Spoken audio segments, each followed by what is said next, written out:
It's Eric Johnston, one of Canada's hottest young comedians, on the Outdated Entertainment Hour.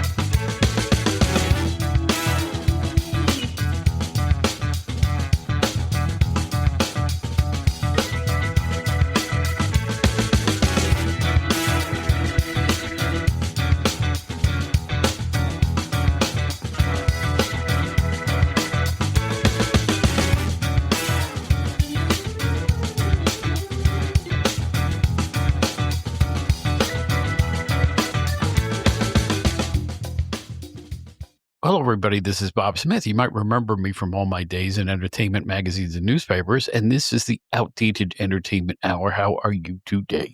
We got a special one for you this time. It's the first person we've had that's been on both the Outdated Wrestling Hour and now the Outdated Entertainment Hour. Now you go, why is that? Here's why. He's one of Canada's hottest young talents. He's a stand-up comedian with a ton of energy and a lot of drive, and he is joining the podcast world himself. His name is Eric Johnston. We're going to get into all the nuts and bolts of his career and what's going on in just a moment. So sit tight, get yourself ready for some laughs, some history, a little bit of wrestling, but a lot of comedy here on the Outdated Entertainment Hour. We hope you're going to enjoy this one. If he wasn't a great guest, I wouldn't have had him on my show 3 times. So I hope you're looking forward to hearing it as well as I am in bringing it to you. Anyway, here's our usual word from a classic guitarist. He's not outdated at all. He's Joe Walsh. And we'll get the festivities going with the one and only Eric Johnston. Don't go anywhere. What are you? You don't want to laugh a little bit? Jeez.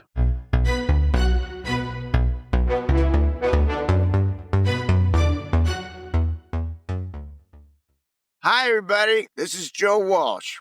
One thing I do when I'm not playing rock and roll is get on the air as an amateur radio operator. Also called ham radio, is a communication service provided by ordinary people just like you and me. Ham radio operators are everywhere, in your city, your area, your neighborhood, in any country you go to. We have a national emergency communication system in place 24/7, 365. In case of natural or man-made disasters, earthquakes, tornadoes, hurricanes, floods, you name it, we're there. Find out more about amateur radio at arrl.org/whatishamradio. See you on the air.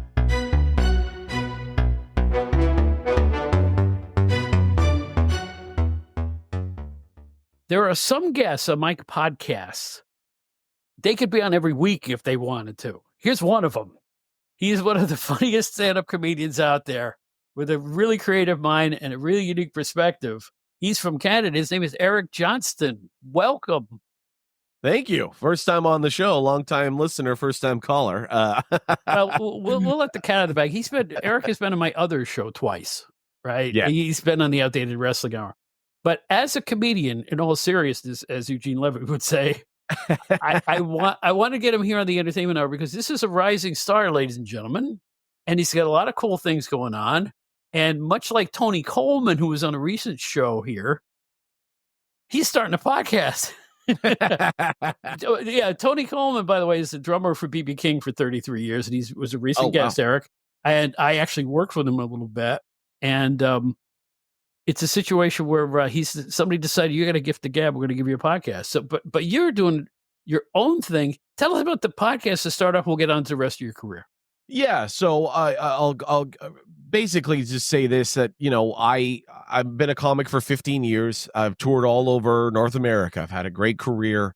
I've done a lot, and I think it's time to kind of talk about that. And I think it's kind of time to put it on paper, put it on wavelength and kind of get it out there. I've got a lot of stories. I've got a lot of experience. I've got a lot of great friends. I've met a lot of great people, whether they're, again, comedians, professional wrestlers, NHL players, CFL players. I've got a lot of cool people around me. And, there's, as we talked about on your other show, if you're listening to both shows, but I'll say it here as well, podcasting is the thing. A lot of the major comics and entertainers who are out there, their star has risen much higher and much quicker with the use of podcasting. Podcasting is so popular. Podcasting is, legacy media and, radio and kind of classic things like that. They're dying off. Unfortunately, radio stations are closing every day. And even the radio stations that are sticking around and whether it's government funding or just straight up listenership. Years ago when you used to listen to the radio, we're going to do 108 minutes of no talk, all music, no talk, all rock. You find that now there's a lot of talking on the radio. There's a lot of interviews. There's a lot of what's your favorite condiment to put on a hot dog? There's a lot of that. And then they have 45 minutes of people calling in and the guests bantering back and forth of their I'm more of a mustard guy. Oh, you can't put mustard on a hot dog. Hey, call in 555 rock to see what you put on. It's the podcasting is literally changing media. I think it's making stars out of nobodies. I think it's making existing stars even bigger. Everyone is listening. Podcasting is the number one piece of entertainment that you can absorb while doing other things. Driving, cleaning, around the house. People are listening to podcasts all the time. You talk about comics who elevated themselves. Look at Mark Maron. Of course. Mark Maron was effectively retired before he started exactly the podcast. Right, man. And, he was kind of in a soft period. The podcast took off and now everybody wants to pay a ticket to come see him live. It works that way sometimes. Obviously Joe Rogan is at the top, but even Theo Vaughn, who I met in Los Angeles many years ago, he was just that guy who was on MTV and he was a stand-up comic and he was this weird Louisiana guy and he was funny.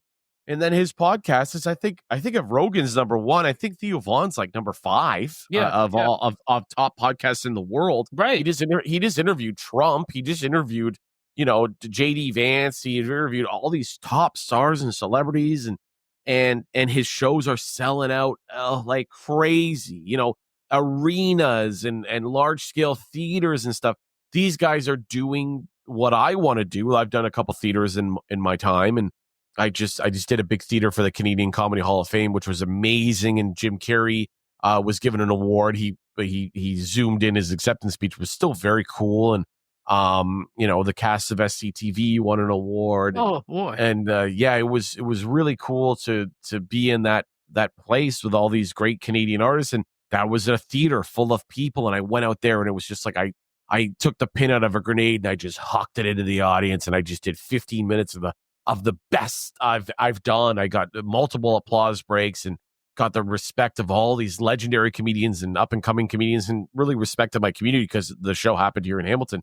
And, a lot of these guys get to do that every single night. And yes, a lot of them are very talented comedians. Some of them aren't. Some of them aren't the greatest comedians, but they've got a great podcast, and people listen to podcasts and they will buy a ticket to your show. Mm-hmm. I'm even experiencing, with my own tours, it's, guys with a good podcast will sell 50 times more tickets than and they've been doing comedy half the time I have.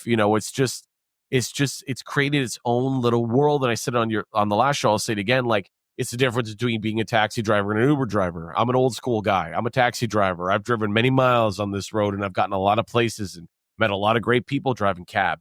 But Uber has come out, and Uber is accessible. It's 24 hours. You can get it anytime through your phone, and people get to, use your service. That's what's kind of what podcast is becoming. And I'm transitioning from a old school cab driver to a new school Uber driver. And I think the number one way to do that is with a podcast. So that's where I'm at, and I'm excited to get it started. So it's called the Eric Johnston Run with the Bull podcast. I thought I'd stick with my existing branding.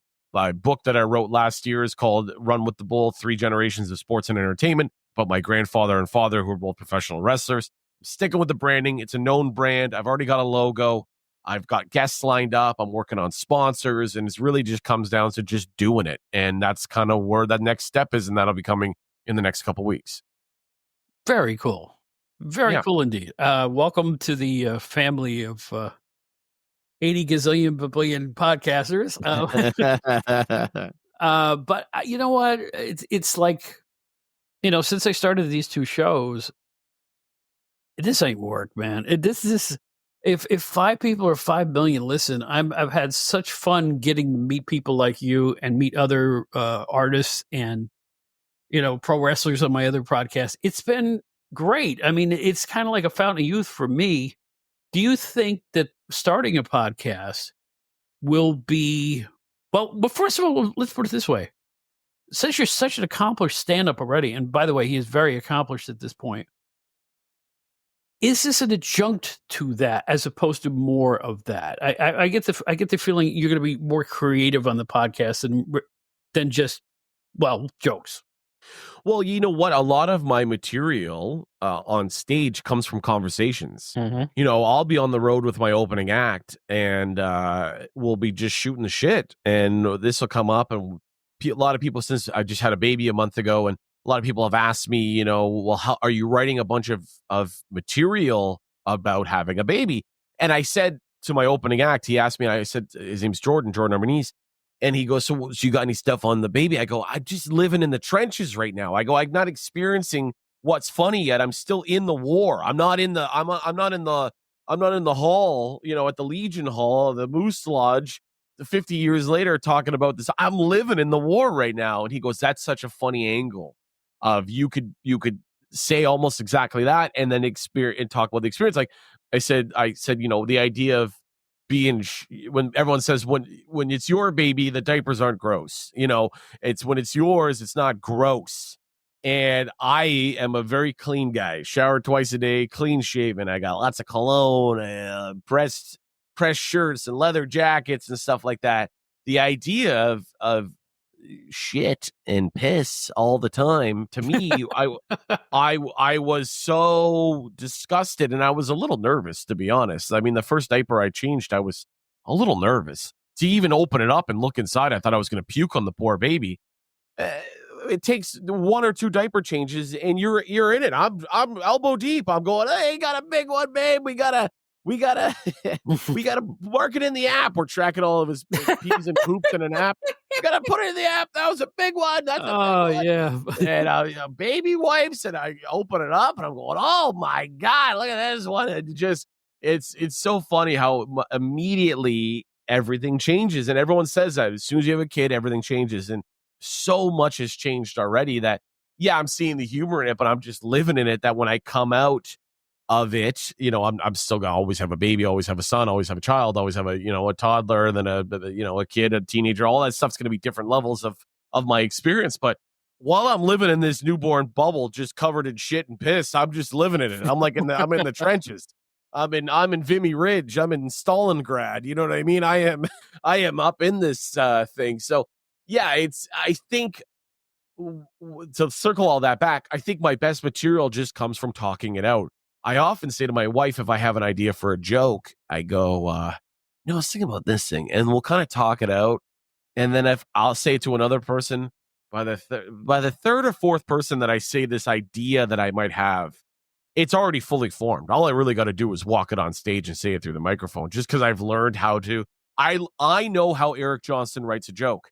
So I know how Eric Johnston tells a story. And I know that when I'm telling a real life story to a real life person, I'm really just tagging, in the comedy, they say tagging it up. You're adding little punchlines. I'm just tagging up these stories till they feel like they're strong enough to become an on-stage piece of material. Then they go on the stage, and then they're a piece of material. So that is so exciting. And I think a lot of that will come from just conversation. I mean, even the conversations we've had on this podcast, there's probably pieces of material that have come out from just you and I having a conversation. So I think the podcast will definitely complement my on-stage show, and vice versa. So I think having crazy weekends on the road and driving up to nowhere towns in the middle of Canada, and like even last weekend, I had a private gig in Oakville, Ontario, which is a very swanky kind of higher end neighborhood. And it was a surprise party. And it was a man's 50th birthday. His wife hired me and my opening act as a surprise to perform for him and this man and all of his friends, which is cool. I mean, I'll take gigs like that, especially it paid pretty well. It was in a rich neighborhood in a rich house with rich people who paid good money. But it was funny because we got there at 8:30, and they were not ready for us to come in yet because they wanted us to come in at 9 to start the show at 9:30, blah, blah, blah, blah. So my opening act and I are in my black SUV, tinted windows. I got a leather jacket on. My opening act is Italian. He looks Italian, but he's got a bomber jacket on. We looked like we were in the neighborhood to case out the joint. Like we looked like we were about to commit a crime in that neighborhood because we were just sitting outside of this house waiting to be called in to surprise this 50-year-old man. So much so that a neighbor came out and like confronted us. Like, hey, I wrote down your license plate. I'm about to call it in. What are you doing in this neighborhood? You've been sitting out here for 45 minutes. What are you doing? We've had a lot of crime. And I got out of the car and went, no. We're comedians. We're not criminals. And then we explained ourselves, and it was still a mess. But, I can tell that story in more detail on the podcast, which comes from a thing that I was doing on the road doing stand-up comedy. So I think the worlds will just feed each other. The cell, the mitochondria of the powerhouse of the cell will just feed each other. And I think I really have never been more excited for a project because it's so new to me. I've been on the road for 15 years. A show's a show. I load up the car, I load in, I set up my merch table, they introduce me, I do an hour, I thank everybody, I sell merch, I load it out, I drive home, I eat a bowl of cereal, I go to bed. I've been doing this for 15 years. But this podcast now is such uncharted territories for me that it's so exciting. It's so new. I feel like I'm stepping into an amusement park and trying to figure out which rides I'm going to go on first. And that's guests and stories to tell and all that stuff. So, yeah, I think they're going to complement each other very well. Very good. Recently here in the States, an old school Borscht Belt comedian named Dick Capri died recently. Now, he's not a common name because he was a really old guy. Yeah. But I was a huge fan of the one-liner Catskills. Yeah. Hey, Doc, it hurts when I do this. Well, then don't do that. Yeah. I'm on the floor. I don't care. I like rapid fire patter.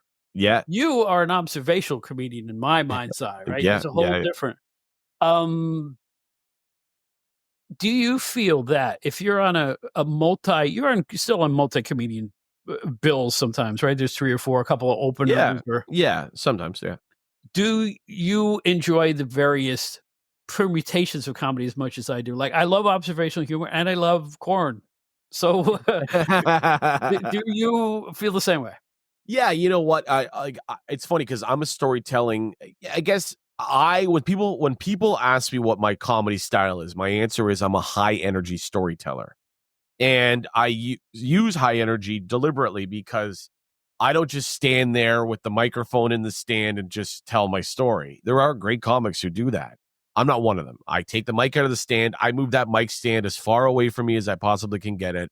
And that whole stage is my wrestling ring. To circle back to our other experiences, I work all 4 corners of the stage, and I use volume, and I use my body, and I use in the industry called act outs. I'm a big act out guy. If I'm saying something, I'm doing it, and I'm painting the picture, and it's very observational, like you said, but it's very storytelling and whatever. But my favorite comics are like we were talking about one-liners. Like I love Henny Youngman. Oh God, me too. Yeah, God. yeah, yeah, baby. Henny Youngman's involvement in Goodfellas, which is obviously, well, not obviously, I'm telling you, it's my favorite movie. It's obviously a lot of people's favorite movie. Oh my gosh, you too. Yeah. I have we're audio only, but there's a original 1990 Goodfellas movie poster nice. On my wall. I'm actually wearing a Goodfellas t-shirt right now by chance as well. It's my favorite movie, and I became aware of Henny Youngman. And then as I got older in YouTube and stuff, and I researched all this stuff, and Rodney Dangerfield and Don Rickles, these are my favorite comics. That's what I was saying to you. I'm a little bit of an old school cat. I love that. Like the idea of I one day want to own something like the Copacabana and have just like a low ceiling with velvet, seating and gold trim and brass and a single spotlight, and that's very exciting for me. I love that style of comedy, and I love watching that style of comedy. Now, there's some guys who do it very well. There's some guys who try to do it, and sorry, when I say guys, I mean guys, girls, theys, them, everything. I love watching it. There's a big right now. I don't take issue with it, but right now, with the way the climate of stand-up comedy is, there's a whole anti-woke movement going on where comedy has become, as the comics are saying, it's very dangerous again. Comedy's dangerous again. And it's created people like Dave Chappelle. Obviously, Dave Chappelle is obviously one of the greatest of all time, but his last special kind of gave this allowance to young comics to just be absolutely as dirty as possible. Now, I think dirty comedy, dark comedy, or in comedy they call it working blue. If you're working blue, I think the masters who do it excellently, I think it's some of the funniest stuff I've seen. I think Anthony Jeselnik is very dark, but also very funny. He's a great writer. And he's got great delivery, and he's unlike everyone else. But sometimes, a lot of the time, I should say, recently, a lot of the young comics, the up-and-coming comics, were going, okay, so comedy is just very dark and very blue, so I'm just going to go up there and say whatever the fuck I want. And it's not properly written. It's not in the structure of a setup and a punchline and a callback and an act out or whatever it is. They're just going up and just really just saying hate speech. They're really just under the veil of this is stand-up comedy now, when it's really not. It's still an art form. It's like, what's happening if I know we're not on the wrestling show, but it's like there's professional wrestling that is WWE, AEW, all that kind of stuff, where it's a setup, it's a show, it's a big performance. But then there's also hardcore death matches in someone's backyard. Some people like that. I, as a wrestling fan, don't. But some people will go to the hardcore death match, barbed wire matches in a trailer park or in someone's backyard in Oklahoma. They sell tickets. Some people do it well, but for the most part, it's just kind of not really done well, so it doesn't really go well. And that is happening in comedy now. I will say I see a lot of comics, like I'll go into a town, and usually I bring one opening act, my host and opening act, Jordan Armanese, with me to most towns across Canada. Sometimes he's unavailable, in which case I will put on a local, and a lot of locals will ask me, hey, can I do 10? And I go, sure. It saves me having to bring someone, it saves me another mouth to feed, and saves me another hotel room to get. And also, generally, if a local comic comes on the show, they'll help bring people. They'll sell some tickets to their friends and family saying, hey, I'm opening for Eric Johnston in whatever town. Now, what I'm noticing across Canada and into the United States now, a lot of those guys, they go up there and they bomb with the dirtiest shit I've ever heard in my entire life. And I have to then save the show. They introduce me, and I have to, in the industry, it's called digging out. I had to dig out there for a bit. Oh, yeah. Yeah. So I had to dig out of the mess that they just made and let them know, hey, it's okay. The bad guy's gone. I'm here. I'm a professional. Let's restart and let's have some fun. And I kind of like digging out. It's like starting from below zero and trying to get it to 100%. And I'd say 9.5 times out of 10, I am able to do that. And it's a really good way for me to work out which of my material is really the strongest. Because if someone bombs in front of me, I have to hit them with the hardest stuff I can. And I really find out in my act what is the best stuff. So it's really a workout thing. So I guess to answer your question in a long form, short form, I love every different type of stand-up comedy. And I love watching every different type of stand-up comedy. I just like it to be good. And good is so subjective, but I just mean good in the terms of, did the audience laugh? That's really, comedy is the biggest form of justice. Yeah. Did they laugh or did they not? Did they laugh? Great, you did good. Did they not laugh? No, they did not laugh. Okay, so you didn't do good.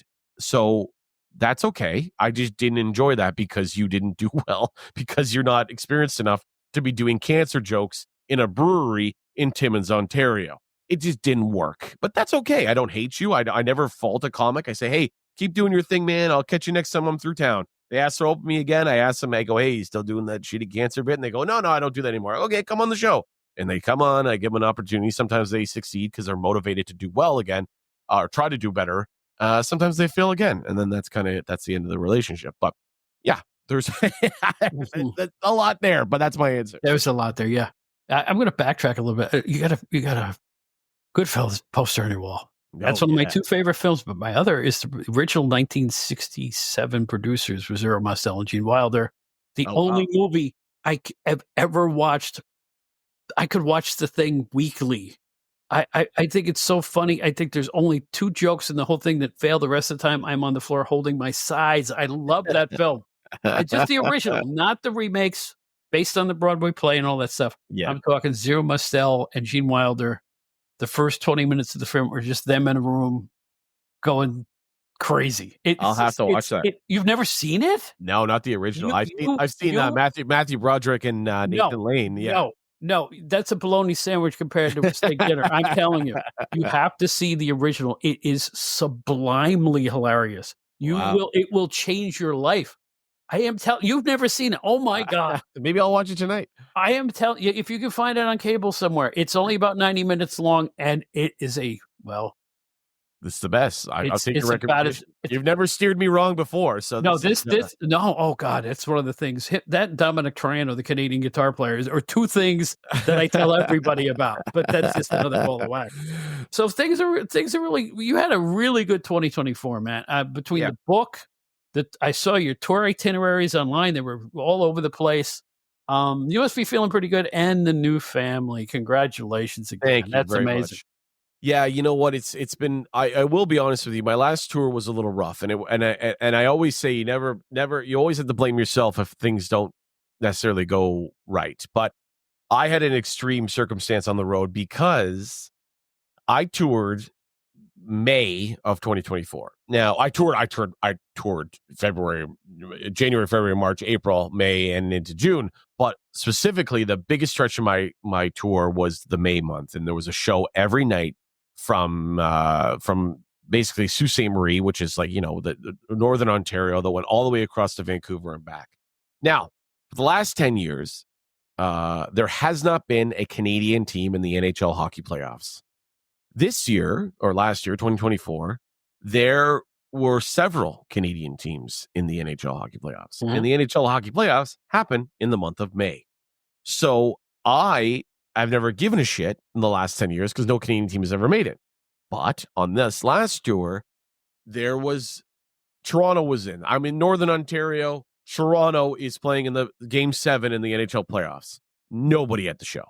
Then I went away to Winnipeg. Winnipeg is playing. The Jets are playing in the final round to get into the playoffs. Nobody at the show. I drive 20 hours across to British Columbia. I got 3 shows in British Columbia. The Vancouver Canucks are playing. Nobody at the show. Then I go into Alberta. I'm in Calgary. Thank God the Flames are out, but the Edmonton Oilers are making a run for the cup. So every night, if I would go into a town, if there was not a game on, if it was an off night on the playoffs, there would be 50, 100, 250, 200, 250, 300 people out there doing great shows, making great money, selling great merch. I get to the next town, game night, 12 people, 13 people, 7 people, canceled due to lack of interest. And it was just boom, boom, boom, boom, boom. Every second night of that tour, I got my ass absolutely handed to me. And there was a point in the tour, my wife was about 4 months pregnant at that point, 3 months pregnant. And there was a point in the tour where I almost packed it in and just drove home from the middle of Alberta. It would have took me 3 days. I would have had my tail between my legs and I would have drove all the way home. But I didn't. Couple of reasons. I'm not a quitter. I'm the son of a professional wrestler. I don't have that in me. I thought I'll do whatever it takes to sell these tickets. And I came up with new sales tactics, whether it was through Instagram or Instagram ads or whatever. I did whatever I could to get the show sold. And at the end of the tour, I had a big charity show in Winnipeg that sold a couple hundred tickets. I raised a couple $1,000 for charity for a local at-risk youth charity. And it was such a great celebration at the end of the tour. It was the last show of the tour for charity, sold out show. Everything's great. And it really was the most challenging tour of my career, but I still loved every second of it, which is so I thought it was so beautiful because I was getting my ass handed to me at some point so bad that I would just laugh. I would just laugh that it couldn't get any worse than what it is, and then it would get worse and worse and worse. And I just thought it was so fun and so funny that I wrote all this material. I came up with all these new sales tactics. It made me a better comic because it wasn't easy for me. In the last couple of years, things were a little easy for me. I was able to just put a show up and it would sell out. I go out there, I kill for an hour, I sell a couple, $100 to $1,000 in merchandise. I pack it up, I go home. Easy. And I got a little complacent, really, because I went, another ho-hum, another show, ho-hum, another sold-out show. I hadn't got my ass handed to me like that since I really was an open micer. And that completely changed my perspective of what it is to work hard to sell a show, which a lot of those tactics I'm implementing in this next upcoming tour. But it really made me go, I know what I'm doing, and I absolutely love this, because a weaker comic would have quit. And I got very close, but I didn't. So in that way, it was an amazing 2024 because I learned so much. Fast forward, we have the baby. Everything is great. I'm gearing up for my next tour. The book did very well. Run with the Bull, 3 Generations of Sports Entertainment, available on Amazon now. That went Amazon #1 bestseller this year in many categories and sold copies all over the world. So it was in some ways the most challenging year of my career, but in so many other ways, it was the best year of my career and also the best year of my life. I wanted to be a father my entire life. After my dad passed away when I was 13, I really wanted to I want to be a dad because I don't want to forget anything that he taught me. So I really want to implement this now. And obviously I didn't do that. And I'm from a rough neighborhood. I probably could have easily become a teenage dad. But I didn't do it. I waited for the right time, waited for love and have the home. And now I sit here in my office with my Goodfellas poster and all my other movie and TV and my Blood and Guts posters in front of me. We talked about on the last show, the movie Blood and Guts. And I'm in it and I'm living it. I'm making a full career doing stand-up comedy. I don't have another job. I'm an entertainer. And just like the Catskills and the vaudevillian days of stand-up comic, I'm a comedy and entertainment. They were traveling entertainers, and I'm a traveling entertainer. And there's nothing I would rather be. The biggest thing now that I've become that I'm more excited about is I've become a father. So it's all, as my mom would say, it's all coming together. So there you go.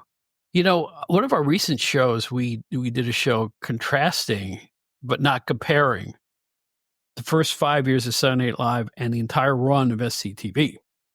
Now, my question for you is, I am the hugest fan of SCTV. And sure. Do Canadians hold this series in the regard that I would imagine they do? They do. I think, Canadians are very proud. It's funny because Canada has no star system. Our star system is completely relied on Canadian great actors and comics who went to the States. That is changing now. I think Ryan Reynolds has really embraced Canada. He's the Vancouver actor, and all his movies are filmed in Vancouver. And there's a lot of great Toronto artists and whatever. But for years, there was no real Canadian star system. The only real Canadian stars were the guys from SCTV, guys and girls from SCTV.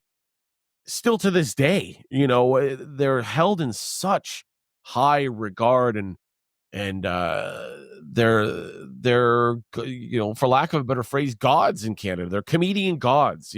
John Candy is one of the most influential comedians in my life, full stop, period. I've seen everything he's done. I've modeled a lot of my on stage and off stage personality after John Candy. I've been so fortunate that I've become friends with John Candy's daughter, Jennifer. Really? We talk online and we kind of always reminisce and talk about her dad, talk about my dad and stuff like that.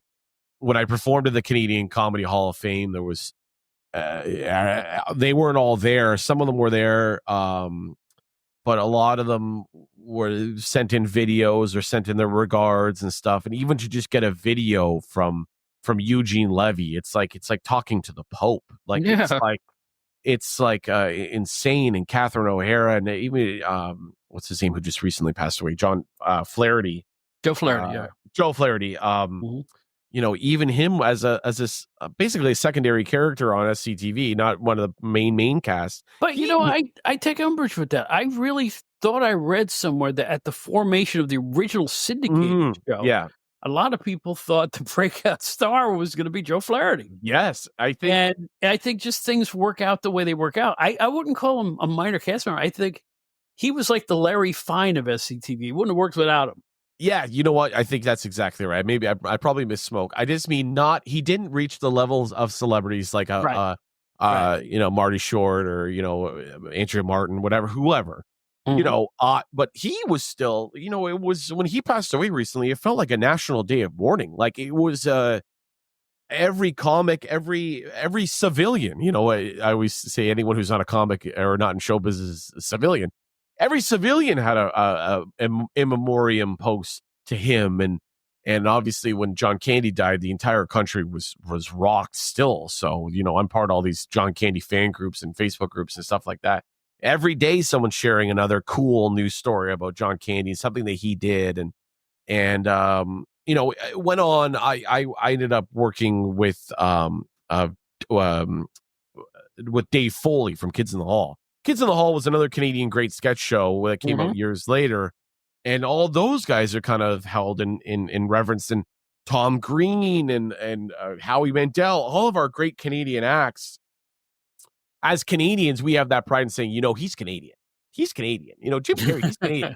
Mike Myers, he's Canadian. We have such a great export of great Canadian talent. And the world knows whether they respect that they're Canadian or not. Canada knows. And that's why I am, Martin Short and Eugene Levy are from Hamilton, the town that I grew up in and still live in. Mm-hmm. And I have a line in my show, and it's said with respect. I say, I'm working so hard because everyone says, Martin Short's from Hamilton. Eugene Levy's from Hamilton. I go, I'm working so hard that I want someday people to go, Eric Johnston's from Hamilton. And that gets a huge round of applause in the audience. But it's something that I really feel. It's, Jim Carrey grew up 20 minutes from me in Aldershot, Ontario. It's just on the other side of the Hamilton Harbor here. Mike Myers grew up 40 minutes from here. John Candy grew up 45 minutes from here. Something about this Southern Ontario pocket that has created the finest comedic voices in history. And I'm just happy to, on a smaller scale, on a younger scale, be one of them. And that's really what I've modeled my entire career off, is just all the great giants that stepped before me. They blazed a path, and now it's time for me to come in and do the same for the people behind me, the people who are with me, and the people who are in front of me. I'm holding that Canadian comedy flag as high as I can possibly can right now. So that's why nice. It's all coming together. No, that's nice. Hey, listen, even I was watching Saturday Night Live a few years ago, and at the very end of the show, there was just a black and white slide that simply said Tony Rossato. Yeah. He had died. Yeah. And I loved his Italian chef character, Marcello Sebastiano. It was so dumb that I just loved it. It was like the Crusoe just mixed with whatever Tony was up to.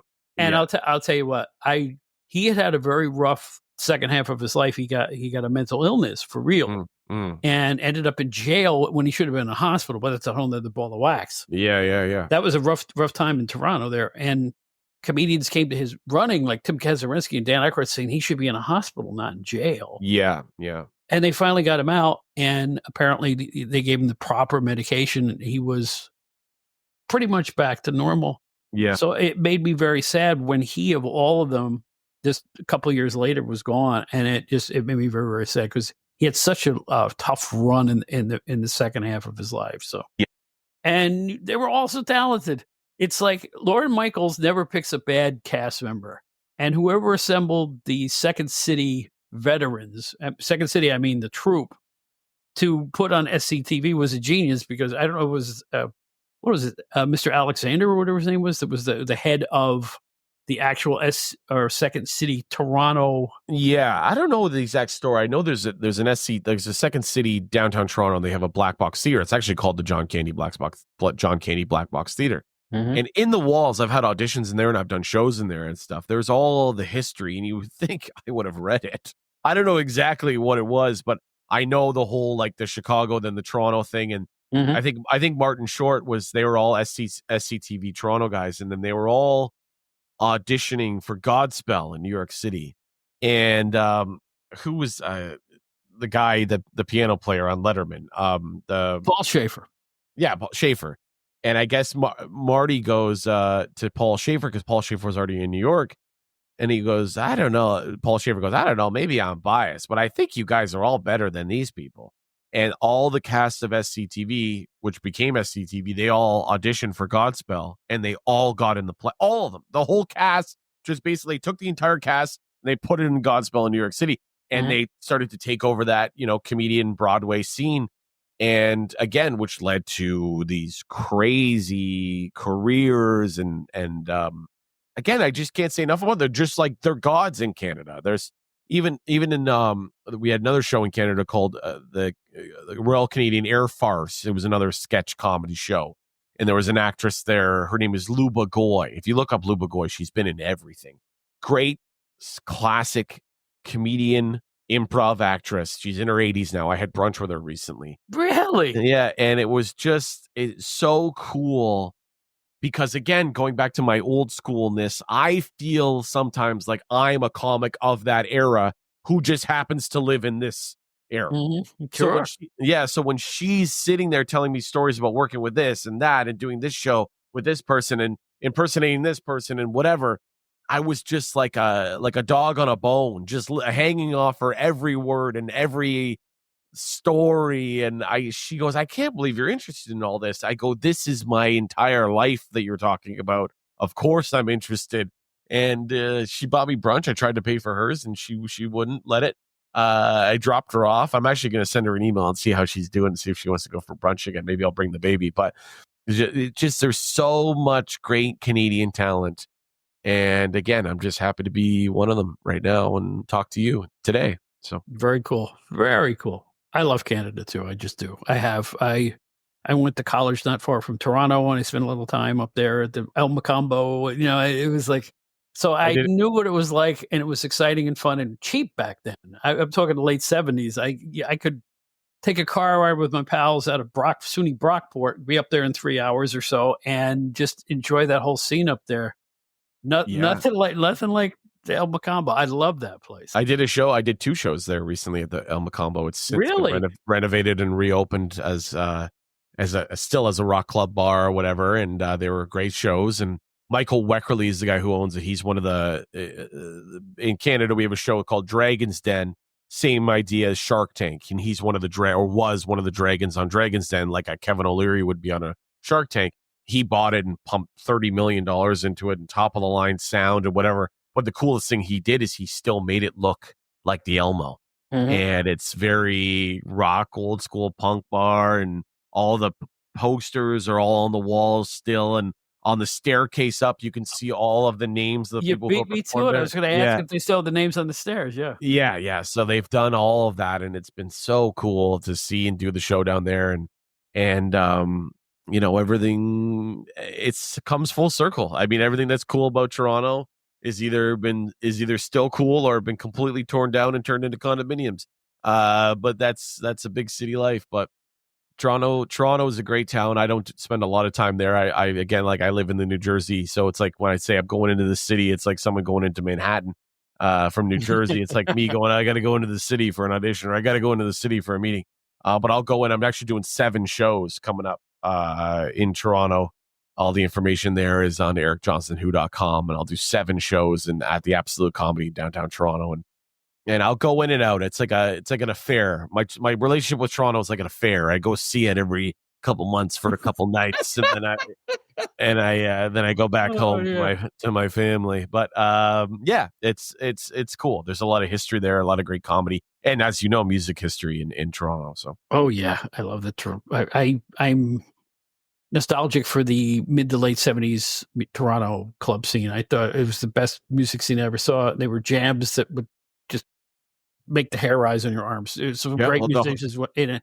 Oh my gosh, here comes Alex Lifeson. You never know who's going to pop in there. Yeah. Well, the Horseshoe Tavern's still running. The Rivoli's still running. There's a bunch of great rock clubs still running downtown Toronto that have been around for probably since the 70s, 60s, 70s, and old jazz rooms are still operational jazz rooms and blues rooms and stuff. It's there's so much culture in Toronto that there's so much you could miss. You could walk by a place and go, oh my God, if you didn't know, you would not know that it was a BB King came there and performed for 7 nights at the Blue Room on the corner of Queen and Spadina, and just walk by it because you're just looking around because it's the big Canadian city. But yeah, there's so much history in Toronto, both comedy, music, entertainment, and I love it all. And as I can tell, so do you. Isn't Yonge Street the longest street in the world? Isn't that right? Yes, yeah. I think it still owes that Guinness World Record, but it's a big one. It's a long one. It goes very far. It runs from Toronto all the way to the front of my office door right here. So it's pretty long.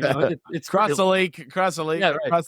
across the upstate New York and into the city. Down from Albany, here we go. But anyway, listen, tell the folks the whole tour. Tell them about the book.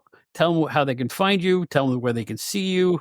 Talk again a little bit about your podcast. Give them the whole schmear, as we say in Brooklyn. Sure. No problem. So everything is available on ericjohnstonwho.com. You get links to buy my book, Run with the Bull, 3 Generations of Sports and Entertainment. You get an Amazon link, buy it there. My Instagram is at Eric Johnston Who, EricJohnstonWho. My upcoming tour dates are also listed on there. I'm starting in Ontario, where I live, the province of Ontario, working my way all across Ontario, but still going to be home with the baby at night. And then I work down a big show in the Cayman Islands. If you got listeners down in the Caribbean, avoiding taxes, doing a show down in the Cayman Islands. What else? Yeah. And yeah, it's all on there. You can find some links to watch me do stand up. You can get the book, and soon you'll be able to listen to the podcast, the Eric Johnston Run with the Bull podcast, coming out very soon, available on Spotify, YouTube, Apple Music, wherever else you want to listen to it. You'll hear it. And I'm excited for you all to run with the bull, and I'm excited to run with you again, Bob. It's my 3rd show with you, and it feels like we're old friends. So it's really good. It really does. Talk to you. Yeah. And I will tell you what, here's how I know you're going to be a great podcaster. The very first show you did with me was a first for me, because I am my own, chef, cook, and bottle washer. I do everything here. I do my editing. I do it all myself. I do the post-production. I was a musician, so I'm good with sound, so I do the whole thing myself. I don't trust anybody else, to be honest with you. And I will say this. Yours was the very first show that needs 0 edits. Oh, great. 0 edits. There were no flubs. There were no gaps. There was no, I dropped my pencil, And so I could tell, especially after this show, you're going to have a hit podcast. There's no question in my mind. Oh, I appreciate it. You got what it takes, Jack. I got it.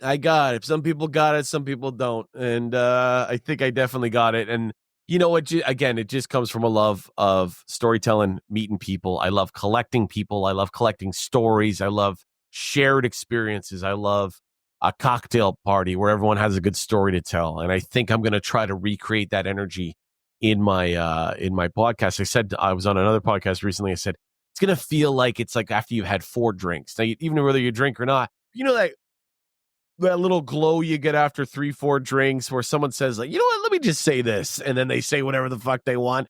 That's the kind of excitement that I want to bring to my show, where it's kind of an open door, say whatever. You could be funny, you could be silly, but you could also be serious. You could be motivational, because all of those things are what I am. And I encourage and implore people to come on my show and do the same. So maybe I'll have you on my show and we'll shoot the shit back and forth like we do here.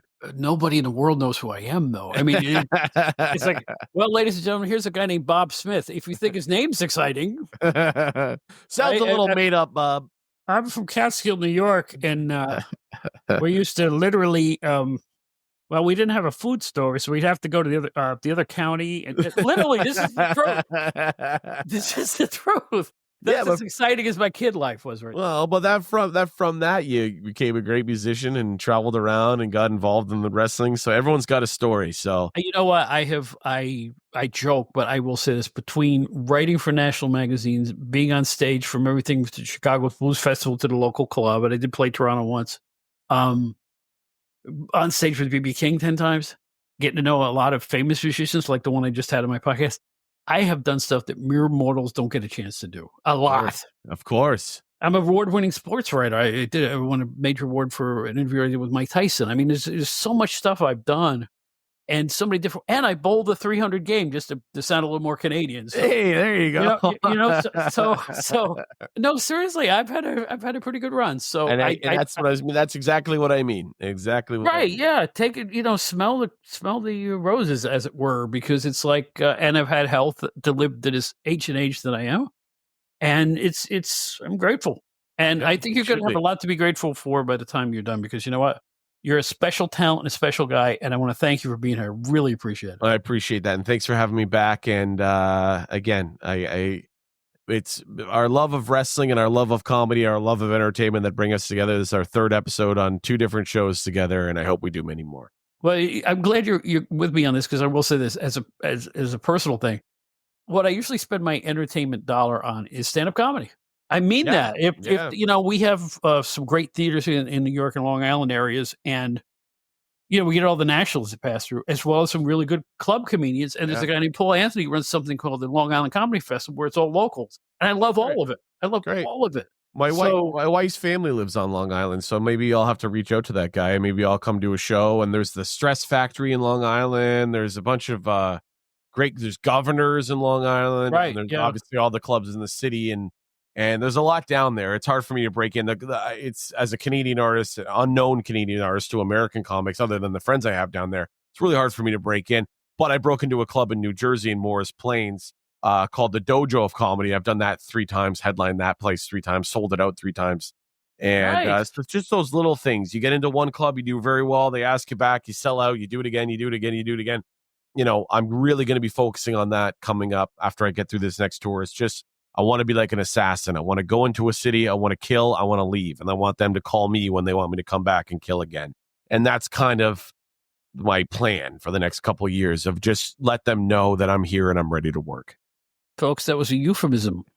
I just want the more sensitive viewers to know. That was a euphemism. You know how people are, right? Imagine if I took that little clip out and just ran. I'm ready to kill. I'm ready to kill. Comedian Eric Johnston says he's going to kill on the Bob Smith podcast. You'll be the lead article in the HuffPost.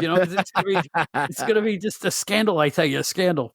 But in any event, folks, it's Eric Johnston. It's going to be a bigger 2025, and 2024 was quite big. Congratulations, and again, much. I don't know how to say this. Much love to your whole family, all 3 of you. It's a wonderful thing to see, and I'm glad you're a proud papa, because you know what? Your Facebook is awesome. Oh, thank you. I better get back up there. My wife's going to kill me. All right. So he's going to go do some diapers, and I'm going to be right back. Thanks, Eric. Thanks, Bob.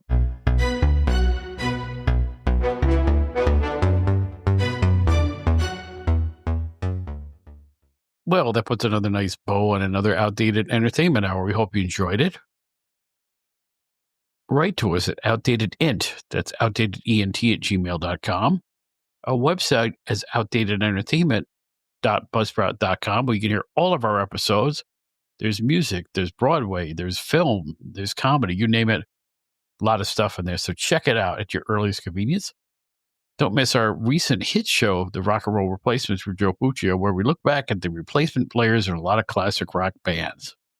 My name is Bob Smith. You can find me on Facebook. I'm the only Bob Smith singing with B.B. King. You can also find Outdated Bob on Blue Sky, Threads, Instagram, and Facebook. That's it for now. We hope you're really enjoying the Outdated Entertainment Hour. We got some great guests coming up in the near future. We're about every 2 weeks for new shows. Once in a while, we will take an extra week for an extra special show. So every 2 to 3 weeks, you can hear a new Outdated Entertainment Hour. Keep your eye on Facebook. Until then, my name is Bob Smith. Glad you're listening. Glad you're part of the scene here. And like another not outdated classic legend named Ringo Starr likes to say, peace and love, brothers and sisters. Whatever else you do, peace and love.